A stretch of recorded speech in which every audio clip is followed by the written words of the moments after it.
لیکن عالم یہ کہ رسول اللہ کائنات کے پیغمبر ختم مرتبہ تھے، لیکن عزیزو حسین کا ذکر ان زبانوں پر بھی آ گیا ہے جو زبانیں نہ ہمارے مذہب سے تعلق رکھتی ہیں، نہ ہمارے مذہب سے، نہ ہمارے مسلک سے تعلق رکھتے ہیں۔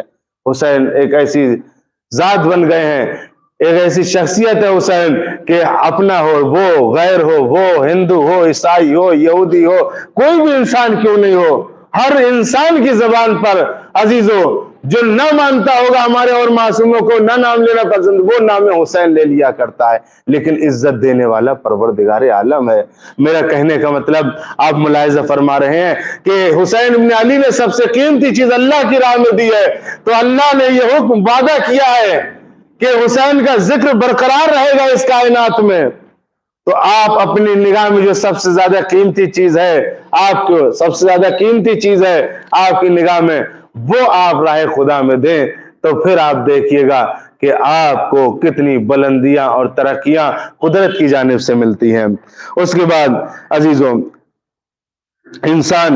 جب انسان مر جاتا ہے اور اندھیرا چھا جاتا ہے قبر کے اندر اور وحشت اور تنہائی ہو جاتی ہے، تو انسان اس وقت آواز دیتا ہے، اور وہ آواز اس کی یہی ہوتی ہے کہ مجھے بچا لو آ کے، اور کوئی نہیں آواز ہوتی ہے، مجھے بچا لو آ کے، تم مجھے کہاں چلے گئے ہو دفنا کے، تم میرے اچھے دوستوں میں تھے۔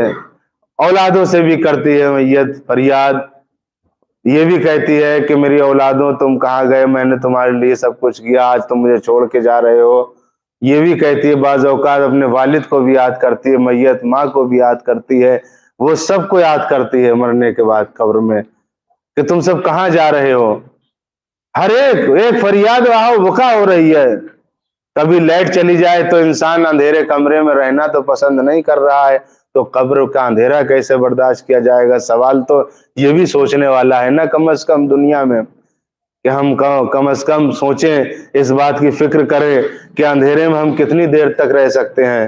خالی اندھیرے میں ہم اندھیرا برداشت ہی نہیں، ہم کو اندھیرا فوراً اجالا چاہیے ہم کو ہر حال میں۔ صرف جب خود ہم سونے کے لیے جا رہے ہیں تب ضرور ہم اندھیرا کر لیا کرتے ہیں، لیکن ذرا سوچو جب اندھیرے میں انسان ہوتا ہے، بیابان ہو اور تنہائی میں آپ ہو، اکیلے جنگل میں، اچانک لائٹ چلی جائے، اس وقت آپ کا کیا عالم ہوگا؟ قبر کے اندر اندھیرا کیسے آپ برداشت کریں گے؟ اس قبر کے اندر چاہتے اجالا ہو تو تمہارے لیے ضروری ہے کہ اپنے ہاتھوں سے فقیروں کو صدقہ دو، اپنے ہاتھوں سے فقیروں کو صدقہ دو، اپنے ہاتھوں سے غریبوں کی مدد فرماؤ، اپنے ہاتھوں سے۔ اب صدقہ کیا ہے؟ صدقہ پیسہ ہی نہیں ہے، اچھی نماز پڑھنا صدقہ ہے، نماز کے لیے اللہ کے گھر کی طرف قدم بڑھانا صدقہ ہے، اچھائی کا حکم دینا صدقہ ہے، برائی سے روکنا صدقہ ہے، حج کرنا صدقہ ہے، انسان کو پانی پلانا صدقہ ہے، ماں باپ کو سلام کرنا صدقہ ہے۔ کیا نہیں عزیزو، پوری کائنات کے اندر صدقے کے لیے ہر وقت ہر چیز کھلی ہوئی ہے، بس آپ کو نیت کرنا ہے۔ روایتوں میں اپنی اولادوں کو کھانا تو کھلا رہے، لیکن نیت کر کے کھانا کھلانا بھی ایک صدقہ ہے۔ ہر چیز صدقہ کیا نہیں، صدقہ پیسے ہی کے ذریعے نہیں ہوگا کہ آپ مال درہمی دیں، بلکہ غریب کی مدد کرنا صدقہ، بیوہ کی مدد کرنا صدقہ۔ مدد پیسے ہی سے نہیں ہوتی ہے، اندھے کا ہاتھ پکڑ کے روڈ پار کرانا صدقہ ہے عزیزو۔ ایک انسان ہے کہ جو کلام نہیں کر پا رہا ہے، اس سے بلند آواز سے بولنا تاکہ اس کا آواز پہنچ جائے، یہ بھی صدقہ ہے۔ کیا نہیں ہے صدقہ؟ صدقے میں صرف عزیزو آپ کی نیت درکار ہے، آپ نیکیاں کرتے چلے جاؤ، صدقات کرتے چلے جاؤ، اللہ آپ کے درجات بلند فرماتا چلا جائے گا۔ لہٰذا اس منزل آگے بڑھاتے ہوئے ہمارے اور آپ کے پہلے امام حضرت امام علی علیہ السلام ارشاد فرماتے ہیں،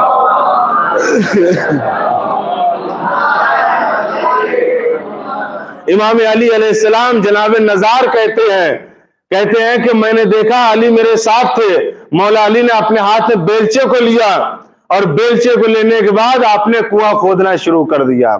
آپ نے کتنا کنواں کھودا؟ اتنا کنواں کھودا کہ پانی نہیں نکلا۔ آپ کے پیشانی پہ پسینہ آ گیا، اس کے بعد آپ نے جب پیشانی پسینہ آیا اور پھر اس کے آپ نے بیلچے کو لیا، اب جو آپ نے پانی کو نکالنا چاہ، جیسے کھودنا چاہ، فوراً اتنا تیز پانی نکلا کہ اونٹ کی گردن سے جا کے پانی لگا، اچھل کے نکلا پانی زمین سے، نزار کہتے جیسے اچھل کے پانی نکلتا تو امام علی خوش ہوئے، لیکن ہم اور آپ اپنے لیے خوش ہوں گے نا؟ کہتے علی نے اسی وقت مجھے حکم دیا نزار جلدی آؤ۔ کہا کیا ہوا؟ کہا کاغذ لاؤ قلم لاؤ۔ کہا کیا ہوا؟ میں دیتا ہوں مولا۔ نزار نے کاغذ اور قلم دیا فوراً۔ جیسے کاغذ اور قلم لیا امام علی نے لکھا ایک بندے خدا برائے مخلوق اس کنویں کو صدقات و خیرات کے طور پر مخلوق کے لیے چھوڑ رہا ہے، وقف کر رہا ہے۔ اللہ اکبر عزیزوں، مولا کائنات نے کتنے ایک کنویں نہیں 100 کنویں جو اپنے ہاتھوں سے کھدوائے تھے، جو کھودے تھے، وہ کنویں سارے اوقاف میں پڑے ہوئے ہیں، آج سب کو آپ وقف کر کے گئے امت مسلمہ کے لیے، انسانوں کے لیے اور مخلوقات پروردگار عالم کے لیے۔ عظمت امام علی پر ایک صلوات پڑھ دیجئے۔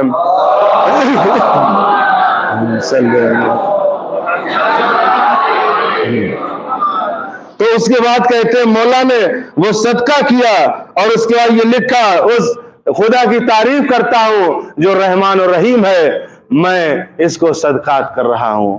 امام علی علیہ السلام نے جو صدقات وقف کیے ہیں، عزیز جس جگہ بیٹھے یہ بھی وقف ہے۔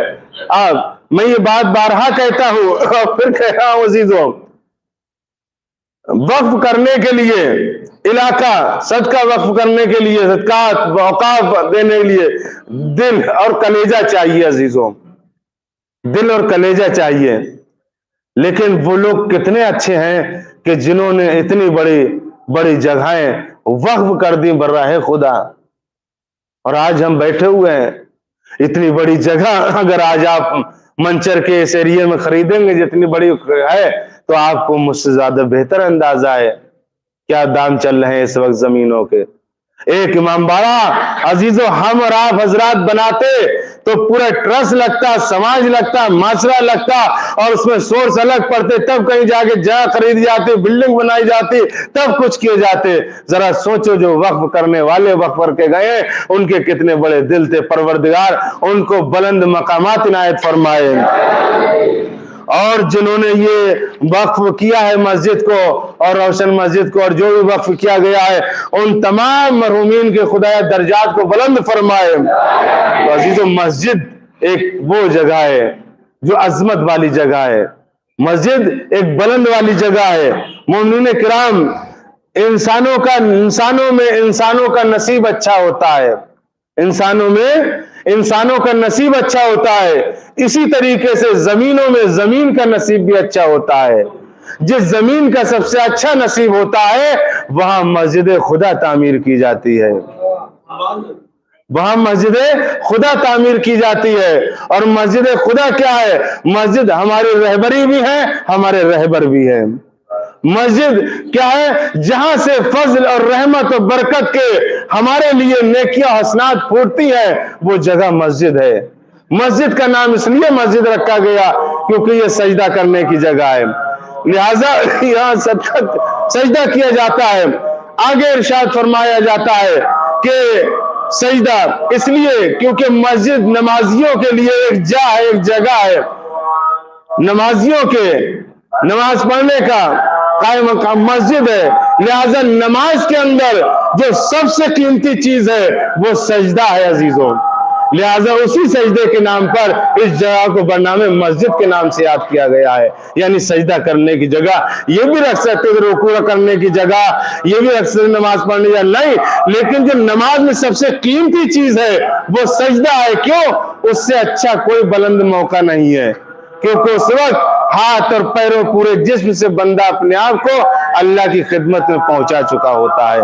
تو مسجد کے ذریعے ارشاد فرمایا گیا ایک انسان ہمارے اور آپ کے پیغمبر ختم مرتبت کے دور میں، اللہم صلی علی،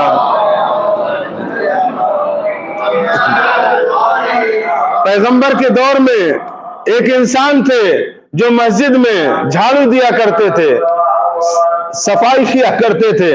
آپ نے صفائی کی، جھاڑو دی، سب کچھ دیا، یہاں تک کہ وہ صفائی اور جھاڑو جو دیا کرتا تھا شخص ایک دن پیغمبر ختم مرتبہ مسجد کے قریب میں گزرے تو آپ نے مسجد میں دیکھا تو وہ شخص نہیں تھا، تو آپ نے پوچھا وہ کہاں گئے جو مسجد میں جھاڑو صفائی کرتے تھے؟